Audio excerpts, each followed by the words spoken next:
The Jedi cruiser known as the Crucible was coming back from a trip to Ilum, collecting kyber crystals for Jedi younglings, when it was raided by a group of pirates led by Hondo Ohnaka. These pirates managed to successfully disable the ship and capture Jedi Padawan Ahsoka Tano, leaving the rest of the younglings stranded on the stricken vessel. This would set up the scenario for a dramatic Republic rescue mission that would never occur. The stranded Jedi younglings sent out a distress signal to the Republic fleet, which was luckily picked up by Obi-Wan Kenobi's fleet patrolling nearby in search of larger Separatist forces. Once they had received this information, they began preparing a deviation, sending either the entire fleet or a section of the fleet off to carry out a rescue mission for the Jedi younglings, and then to move on to Florum to rescue Ahsoka Tano. However, before the Republic fleet could divide itself up and carry out this rescue mission, they were attacked by a much larger and much more capable Separatist force. The objectives of Republic forces in this engagement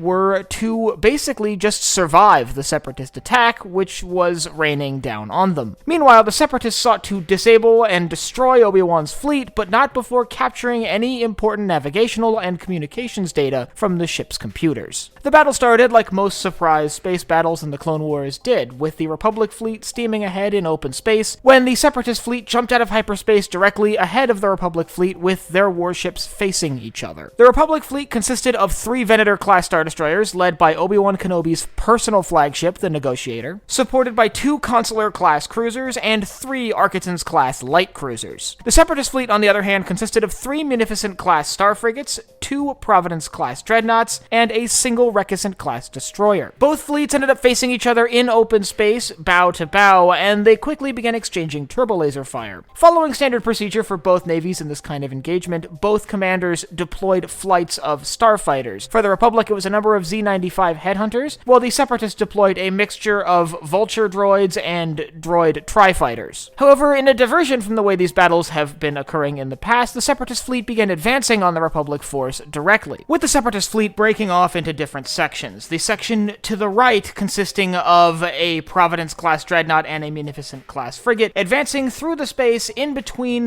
the primary body of the Republic fleet and the Venator watching the left flank of the formation. This separated this Venator-class Star Destroyer from the remainder of the fleet, and allowed the Separatists to focus their attacks against the 2 Venators that remained united. Meanwhile, the Republic sent the lighter ships, their Architans and Consulars, ahead to try to clear out the advancing Separatist ships, hoping to get behind them and be able to carry out flanking maneuvers. However, this was not successful, with most of the Architans and Consulars taking very heavy broadside fire from the Separatist forces in the back, primarily the remaining Munificent-class star frigates and the Reticent-class destroyer. To prevent Republic forces from sliding off to the side and possibly swinging around their fleet, one of the Munificent-class star frigates began advancing on the Republic forces' right flank, taking heavy fire from the Republic capital ships. With the Republic naval forces now in a rather tricky situation, the Separatists began deploying their boarding forces. These consisted of a number of HMP gunships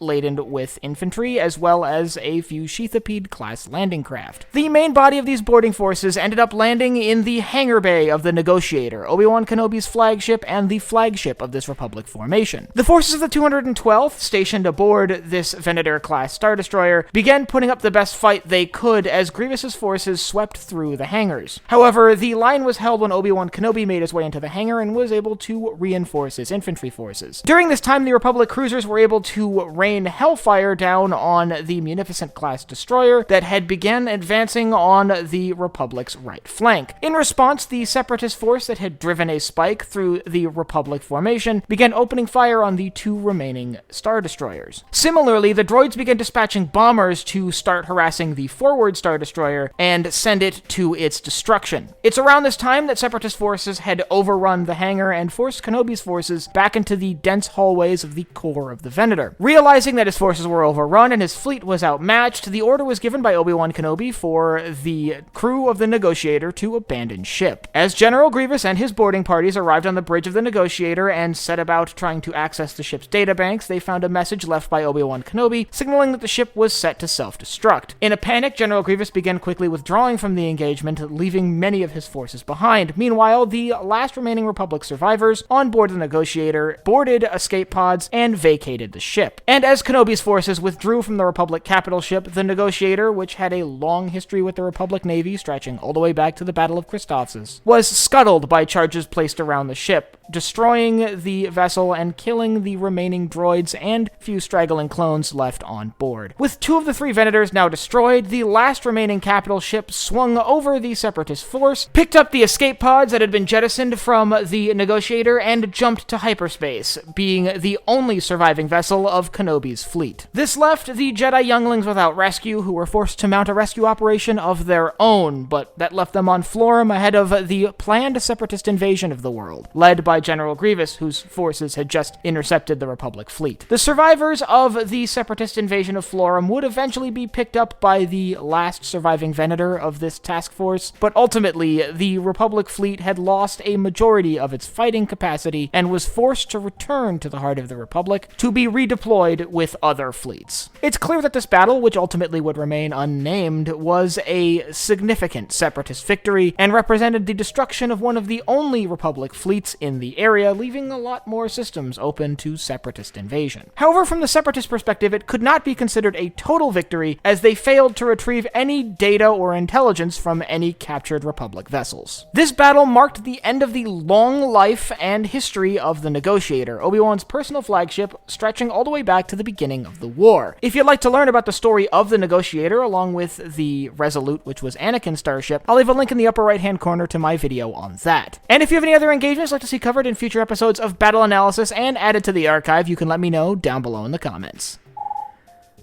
Last but not least, if you enjoyed this video, head down below, hit the like button, the subscribe button, and the bell icon so you get notified when I upload new videos. So for Sci-Fi Deep Dive, I'm Colin, and I will see you next time.